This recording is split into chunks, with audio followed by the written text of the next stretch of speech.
Uy! Alam mo ba na karamihan ng sunog ay nagsisimula sa loob mismo ng bahay? Hello mga kateki! Ako si Bomberong kaibigan mo. Ngayong buwan ng Marso, ipinagdiriwang natin ang Fire Prevention Month dito sa Pilipinas.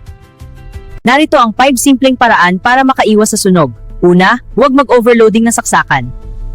Pangalawa, patayin at tanggalin sa outlet ang appliances kapag hindi ginagamit. Pangatlo, huwag iwanang bukas ang kalan habang may niluluto.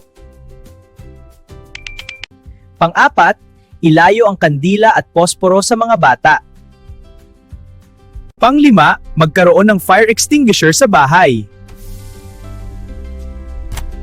Tandaan, isang maliit na pagkukulang maaring maging malaking trahedya. Maging alerto, maging responsable at panatilihing ligtas ang inyong tahanan. Oops! Huwag kalimutan i-follow ang Teki si Juan para magkita pa tayo muli.